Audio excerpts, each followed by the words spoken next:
नमस्कार.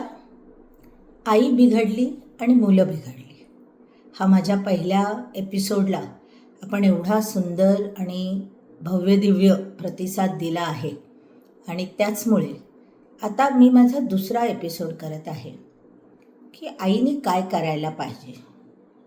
माझी कुचंबणा होते आहे, मुलं ऐकत नाही आहेत, मुलं बाहेर जात आहेत, रात्री लेट येत आहेत, काहीच ऐकत नाही, सकाळी लेट उठत आहेत, त्यांना काही व्यसनं लागलेली आहेत आणि मी काय करू. मुलांचे बाबा नोकरीमध्ये बिझी आहेत, माझ्या हातात काहीच नाही.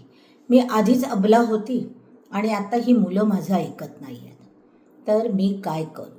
हा यक्ष प्रश्न प्रत्येक मध्यमवर्गीय आणि मध्यम एजमध्ये असणाऱ्या प्रत्येक महिलेसमोर आहे.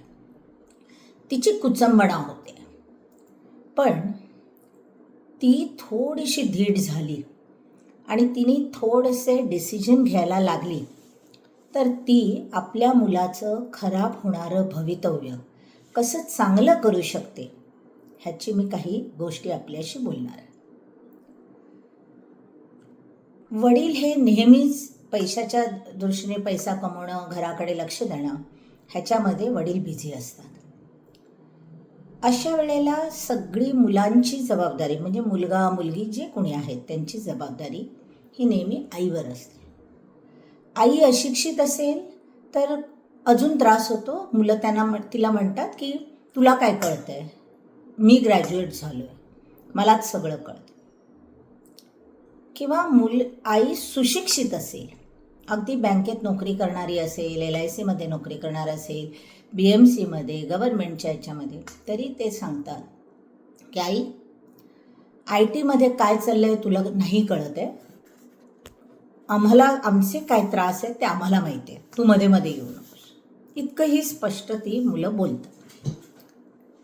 मला इथे हे म्हणायचं आहे की आईला बाकीचं नॉलेज काय आहे ह्याचं इथे आपण शहानिशा करत नाही आहोत. आईला आई चांगली बनण्याचं नॉलेज काय आहे हे त्या मुलांपेक्षा जास्ती चांगलं माहीत आहे.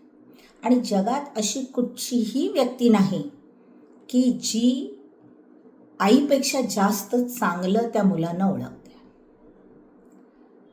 आई जे म्हणते की माझी कुचंबणा होते ना, ती कधी म्हणते माहिती आहे, जेव्हा ती हताश होते आणि जेव्हा तिला असं वाटतं काहीच होणार नाही तेव्हा ती कुचंबणा होते.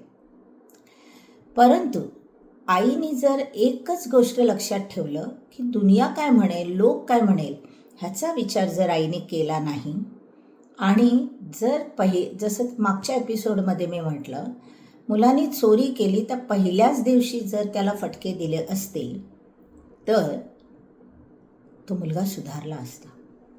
आणि चोरी करण्याचीच गरज नाही आहे. ज्या दिवशी मुलगा किंवा मुलगी रात्री लेट येते त्या वेळेला पहिल्याच वेळेला आईनी त्याला हे सांगायला पाहिजे की हे असं चालणार नाही. जर तुला बाकीची मुलं बाहेर राहतात त्यांचं अनुकरण करून तुला जर बाहेर राहायचं असेल तर जसं विदेशामध्ये वयाच्या 18 वर्षानंतर मुलं आईबाबांबरोबर राहत नाहीत, स्वतःचं कमवतात, स्वतःच्या कॉलेजची फी भरतात, स्वतः मित्रांकडे राहतात किंवा अगदी रस्त्यावरही राहतात, तसं तुला राहावं लागेल. जर तुला ह्या घराच्या चौकटीचे नियम पाळायचे नसतील तर ह्या घरात राहणं तुला शक्य नाही. थोडेसे तमाशे होतील, लोक हसतील, पण ही गोष्ट तो मुलगा किंवा मुलगी पक्की डोक्यामध्ये ठेवेल. तरुण मुलं जेव्हा एखाद्या गोष्टीसाठी मागणी करतात, उदाहरणार्थ एखादा मोबाईल पाहिजे, आयफोन पाहिजे किंवा सॅमसंगचा फोन पाहिजे, 1 लाख रुपयाच्या वरचा फोन पाहिजे किंवा स्कूटर पाहिजे किंवा एखादा ड्रेस पाहिजे किंवा एखादं फॉरेन डेस्टिनेशनला फिरायला जायचं आहे कारण माझे बाकीचे मित्र जात आहेत, असं जेव्हा म्हणतात आणि आपली परिस्थिती नसते त्यावेळेला त्या आईने चक्क त्या मुलांबरोबर बसून तासनतास चर्चा करायला पाहिजे. तिने त्या मुलांना हे सांगायला पाहिजे की आपली परिस्थिती नाही आहे, किंवा इतक्या इतक्या दिवसांनी तुला हे पाहिजे ना, हे घे, ह्या महिन्याचे बाबांनी मला खर्चाला दिलेले पैसे तू घर चालव, ह्याच्यातून जे पैसे उरतील त्यातून तुझे शान शौक तू कर, मला काहीही प्रॉब्लेम नाही, मी मध्ये येणार नाही. हे ज्या क्षणी ती आई सांगेल आणि त्या मुलाला ते पैसे वापरायला, घर खर्चाला वापरायला, त्याच्यातल्या प्रत्येक रुपयाचा हिशोब घेईल, त्यावेळेला त्या मुलांच्या हे लक्षात येईल की आपली परिस्थिती तेवढी चांगली नाही, ज्यामुळे आपली आई किंवा बाबा आपल्याला 1,00,000 2,00,000चा मोबाईल घेऊन देतील किंवा 70,000 80,000ची बुलेट घेऊन देतील. ते शक्य नाही. आणि मग ही मुलं निवळतील आणि ही मुलं हळूहळू आई जे म्हणते, वडील जे म्हणतात ते ऐकायला लागतील. आणि जर तुम्ही मात्र त्यांच्या पहिल्याच मागणीच्या वेळेला ती मागणी थांबवली नाही, लोक काय म्हणतील हा विचार केलात, तर तुम्ही त्या सर्कलमध्ये फसलात. आणि मग परत एकदा होईल की आई बिघडली, मुलं बिघडली. धन्यवाद.